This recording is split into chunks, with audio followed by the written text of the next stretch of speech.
Sleek and majestic, the raven perched lightly atop the once red-bricked wall, now grimy and grey with the passage of time and the poisons in the air.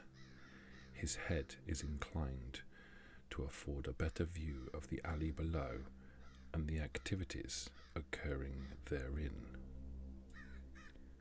At this moment, a tall man with a shaven head holds a panicked-looking young man against the wall by his throat, while his female companion intently watches him, almost lovingly. Staring into the eyes of his victim, the somewhat cruel smile on his lips as he whispers, and his prey's wide eyes glaze over, and its body relaxes. Lowering his now comatose victim to the ground, he turns to his admiring audience and mutters, "There you go, my dear. I told you the next one was yours," before stepping towards her and gently placing a hand on the small of her back encouragingly. For a moment, the raven thinks she won't do it, and is slightly surprised when she quickly steps forward and bites the mortal's wrist with an expression of pure elation.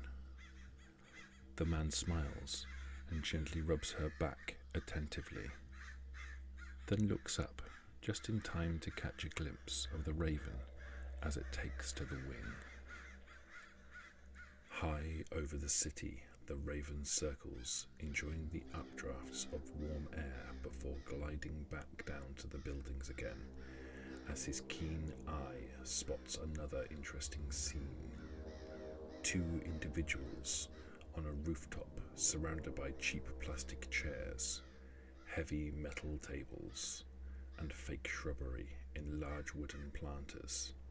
Someone's lazy but failed attempt to affect an air of sophistication.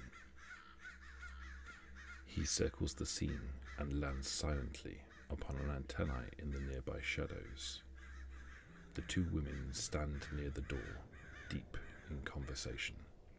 One, beautifully attired in a brilliant and elegant crimson dress that appears simultaneously old-fashioned and ultra-modern, sweeps her long midnight hair behind her ear as she listens to the other. A young, willful-looking girl with golden hair tied atop her head, wearing a baggy, pale blue blouse and a skirt that would leave nothing to the imagination were it not for the black leggings beneath. "In my day, her father would have beaten her bloody for dressing such," thought the raven as he strained to listen to the words. "That's simply not possible, Catherine. He'll never agree.